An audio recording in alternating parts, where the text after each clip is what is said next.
¿Te has preguntado si estás avivando el fuego del dom? Génesis capítulo 6 versículo 3 dice: Y dijo Jehová, no contenderá mi espíritu con el hombre para siempre, porque ciertamente él es carne, mas serán sus días 120 años. Claramente seguimos viviendo en el tiempo figurado aquí como 120 años.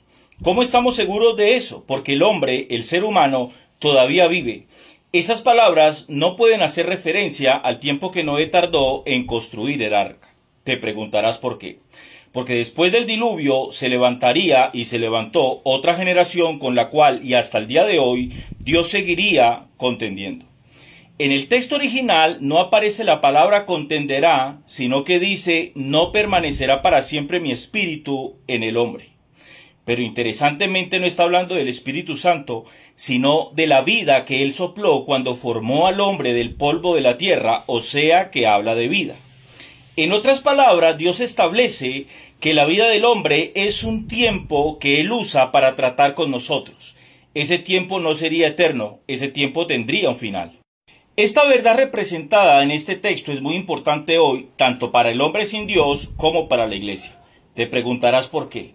Porque este texto revela por lo menos tres cosas a tener en cuenta, que son muy interesantes. Número 1, Dios no violenta la voluntad del hombre. Número 2, está dispuesto a contender, a intentar que el hombre actúe de manera correcta, pero no lo hará para siempre. Esa intención tiene un comienzo, pero también tiene un final. Y número 3, el hombre tiene la capacidad dentro de su voluntad de estorbar y de silenciar la voz de Dios en su vida. Lean la primera carta de Tesalonicenses capítulo 5 del versículo 12 al 22. Pablo viene haciendo una exhortación a la iglesia. La ociosidad y el desánimo no podía ni puede estar en medio de ella por una razón muy simple. Esta condición tiene el poder de desatar algo peligroso para la iglesia. Te preguntarás, ¿qué es? ¿Qué era eso peligroso o qué es eso peligroso que puede desatar para la iglesia? El verso 19 dice, no apaguéis al espíritu. Esto es un asunto muy delicado para la iglesia. Segunda de Timoteo, capítulo 1, del 6 al 7, dice Pablo, por lo cual te aconsejo que avives el fuego, ojo, el fuego del don de Dios que está en ti por la imposición de mis manos. Porque no nos ha dado Dios espíritu de cobardía, sino de poder, de amor y de dominio propio. En el verso 6, el apóstol Pablo habla de algo interesante, avivar el fuego del don. ¿A qué se refiere Pablo cuando habla de fuego y a qué se refiere cuando habla de don? ¿Qué es el fuego y qué es el don? El don en este texto hace referencia al Espíritu Santo de Dios, el cual había sido puesto, el cual había sido ministrado por la imposición del apóstol Pablo sobre la vida de Timoteo. El fuego es el fruto que ha producido el don, que es el Espíritu Santo en la vida de cada creyente. El fuego es la capacidad que nos es dada por medio del Espíritu Santo de Dios a cada uno de nosotros como su iglesia. Ojo a esto. En esta carta, Pablo exhorta a Timoteo a avivar el fuego, no el don. ¿Comprenden esto? Timoteo, como ninguno de nosotros, podemos avivar el don que está en nosotros. En otras palabras, nosotros no podemos avivar, darle vida al Espíritu Santo porque Él es Dios. Pero sí podemos darle vida a lo que Él hizo y puso en nosotros. Eso es una cosa muy distinta. Nosotros podemos avivar la capacidad de predicar, de evangelizar, de discipular, de cualquier cosa que haya llegado a nuestras vidas por causa del don, o sea, el Espíritu Santo. ¿Cómo podemos avivar lo que el Espíritu Santo puso en nosotros? Cuando lo practicamos, hermano. Usar continuamente lo que el Espíritu Santo puso en nosotros equivale a avivar el fuego. ¿Qué es lo importante aquí? Que esto Pablo se lo dijo cuando estaba a punto de morir, al borde de su muerte. Pablo sabe que no quedaba mucho tiempo y en esta carta no podía decirle lo mismo que le dijo en la primera. Pablo sabía perfectamente que tenía que ir a lo importante, aviva el fuego por el bien tuyo y de la iglesia.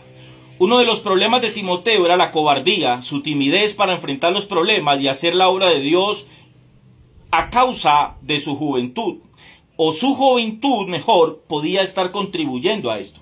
Miremos la exhortación que le hace el apóstol Pablo a Timoteo pero en la primera carta, primera de Timoteo, capítulo 4, del 12 al 14, pero leo el 14. No descuides el don que hay en ti, que te fue dado mediante la profecía con la imposición de las manos del presbiterio. Noten que en esta ocasión el llamado no es a avivar el fuego del don, sino a cuidar el don. Cuidar el don tiene que ver con tener en cuenta que a él, o sea, al Espíritu Santo, se lo puede contristar. Te preguntarás cuándo pasa eso. Cuando nos resistimos a dejarnos gobernar por el Espíritu Santo de Dios. Lean 2 de Timoteo capítulo 2 del 6 al 10. El apóstol Pablo revela algo poderoso en el contraste que hace entre el verso 6 y el verso 7. Aviva el fuego porque, ojo aquí, si el espíritu de cobardía no viene de Dios, entonces viene del diablo. Y el diablo sabe por qué lo trae a la vida de la iglesia. Amados hermanos, Satanás sabe que cuando la iglesia se llena de cobardía y de temor para hacer la obra del Señor, gana mucha ventaja sobre el fuego que ha producido el don.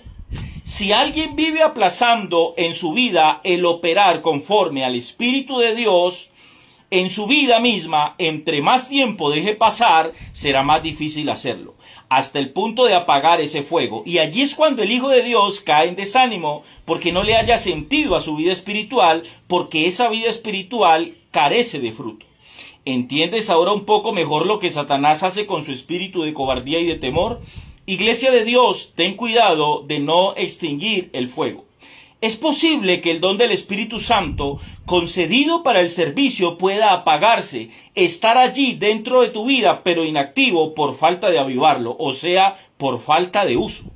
Y esta es la manera y la forma como muchos pierden su poder de dar testimonio de Dios. Hasta la próxima.